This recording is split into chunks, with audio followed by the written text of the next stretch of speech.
Auzubillahi minash-shaytanir-rajim. Bismillahir-rahmanir-rahim. Alhamdulillahi rabbil alamin. A dá ọpẹ́ fún Ọlọ́run Ọba. A ṣe kí a ti gẹ̀ fún aláyélọ́run Ànábì wa Muhammad sallallahu alayhi wa sallam. Ìkẹ́ Ọlọ́run kó máa bá Ànábì wa Muhammad sallallahu alayhi wa sallam, àwọn sàhábí Ànábì, àwọn ará ilé Ànábì àti gbogbo àwọn mùsùlùmí káàkiri àgbáláyé. Kí ló dé? Ṣé ẹ̀sìn and practice yìí, ṣé Islam and practice ní Nàìjíríà yìí? Kí ló ń pè ní Islam tá a ti máa ń gbọ́ tó dẹ̀ máa sọ fún wa? Wọ́n ní ẹ̀sìn Islam ẹ̀sìn àlàáfíà, ẹ̀sìn Islam ẹ̀sìn àpọ́nlé, ẹ̀sìn Islam ẹ̀sìn yìí. Ẹ jọ̀ọ́, lórí ọ̀rọ̀ tó ṣẹlẹ̀ bí ọjọ́ mélòó kan sẹ́yìn nípa ọ̀rọ̀ Deborah tí wọ́n ní wọ́n sọ̀kò pa ní Sokoto.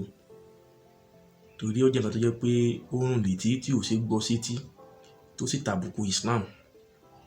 Nígbà táwọn kan máa jáde wípé tọ̀ pípa tí wọ́n pa ó wà nínú bóyá nínú àdìsí kan àbí ó wà nínú ṣẹ̀ríà Islam bẹ́ẹ̀, àmọ́ torí wípé wọ́n sì dájọ́ lọ́wọ́ ara wọn, òun nìkan ni ò bójú mu. Ẹ jọ̀ọ́, ṣé irú ìdájọ́ bẹ́ẹ̀ àbí ká sọ pé ó wà nínú Islam, ìjẹ́ àwọn embrace Islam ni àbí à ń fa Islam wálẹ̀?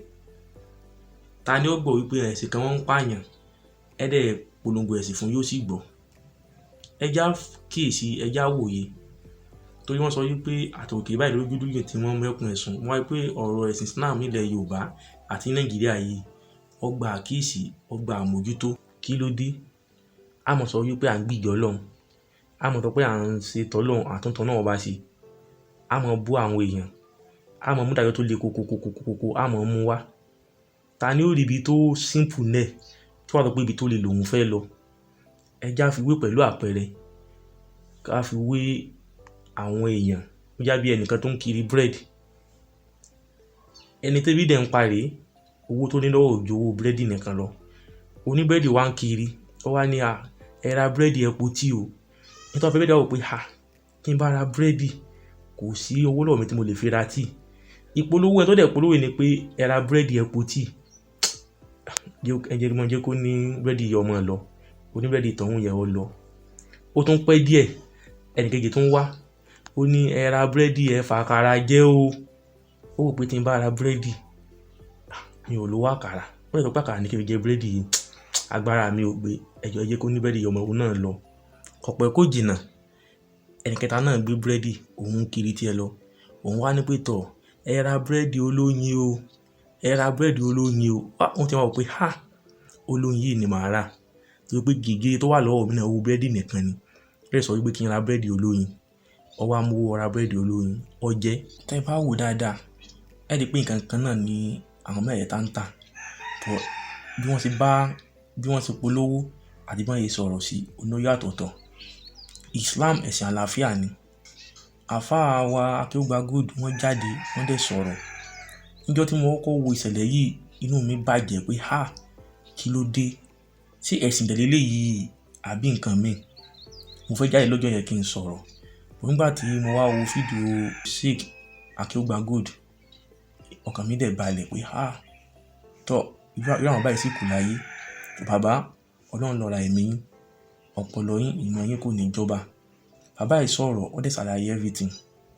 Wọ́n kọ pé púpọ̀ sígbà yẹn náà làwọn kan náà tó ń jáde, wọ́n kálukú bẹ̀rẹ̀ sí mú point ẹ̀ wá, wọ́n kálukú mú point of view wọn wá. Àwọn náà tó wà nínú hadith ó ṣe kinní kan. Ilẹ̀ Yorùbá la wà yìí, Nàìjíríà la wà yìí. A lè mú culture àwọn ará Saudi ká mọ̀ ló ń bí báyìí. Àti wípé Nàìjíríà ta wà yìí, freedom of speech wà, freedom of religion wà. Mo dẹ̀ ti sọ tẹ́lẹ̀ pé ẹ̀yin àgbàlagbà yín bàbá ẹjọ́ ẹ bá wa wo ṣe. Hadith tẹ́ bá rí wípé yóò kó bá Islam, yóò tàbùkù Islam, ẹ bá gbá sẹ́gbẹ̀ẹ́ kan. Èyí tẹ́ bá rí wípé yóò embrace Islam, yóò gbé Islam sókè, oníkẹ́ bá wa mú ká mọ̀ lò. Àbí ta ni ó gbọ́ wípé ẹ̀sìn kan tó bá bú Ọlọ́run tó bá nàbí sísọ̀kù pa ní ìdájọ́ ẹ̀? Èmi ò wá láti wá búyàn, mo kàn wá láti wá sọ pé tọ̀ ẹ̀sìn Islam ẹ̀sìn àlàáfíà ni. Ẹ jẹ́ ká maintain àlàáfíà yẹn. Ẹ̀yin àgbàlagbà tẹ́jú nímọ̀, ẹ jọ̀ọ́ ẹ bá mójútó Islam. Ẹ má jẹ́ ká sọ Islam di ẹ̀sìn apànìyàn, ẹ má jẹ́ ká sọ Islam di ẹ̀sìn jàdíjàgan. nígbà tí kíní tó ń ṣẹlẹ̀ àtúnra àwọn èèyàn tó ń jáde a ṣe rí lédè kan tóun náà jáde bẹ́ẹ̀ tí ń sọ̀rọ̀ pé pípa ni ẹni tó bá tún bú kíní kan á pa. Ẹ jọ̀ọ́ tẹ́ bá ń sọrú ilé táwọn kan dẹ̀ ń fi ẹ̀rọ wẹ̀lẹ̀ tán fi ń píìsì ẹ̀sìn tiwọn, ẹ jọ̀ọ́ ṣe ara àwọn èèyàn tí wọ́n gba Islam. Ẹ tó wáyé pé bí Ànábì sallallahu alaihi wasallam bó ṣe polówó Islam nìyẹn, ẹ jọ̀ọ́ s'Ànábì gan rẹ̀ nígbà lọ́wọ́ wọn. Islam ẹ̀ ṣe ẹ̀sìn wàhálà, Islam ẹ̀ ṣe ẹ̀sìn àpànìyàn, ẹ̀sìn àlàáfíà. Nígbà tí wọ́n sọ gan tá a gbọ́, wọ́n ní ìwà lọ́nà bá fi ròyìn Ànábì. Tó bá yẹ kó wá ní pé ká máa pààyàn ni, ṣé ẹni tó bá já pààyàn ṣó níwà rere ni? Ẹ jọ̀ọ́ nítorí t'Ọlọ́run, ẹ jẹ́ ká embrace Islam, ẹ jẹ́ á yọ nǹkan tí ó bá dá kú, ẹ jẹ́ á yọ kúrò nínú Islam. Ẹ jẹ́ á mú nǹkan gidi, ẹ jẹ́ á ràn nǹkan gidi, ẹ jẹ́ á ràn nǹkan tó jẹ́ wípé tá a jàǹfààní níbẹ̀. Gbogbo eléyìí ó ń tàbùkù Islam ni. Islam ò ní bàjẹ́, àwa tá à ń ṣe náà àní rẹ̀yìn. Ọlọ́run fọ̀nà mọ́ gbogbo wa. Àlùbáríkà àwọn ẹni Ọlọ́run. Masalam.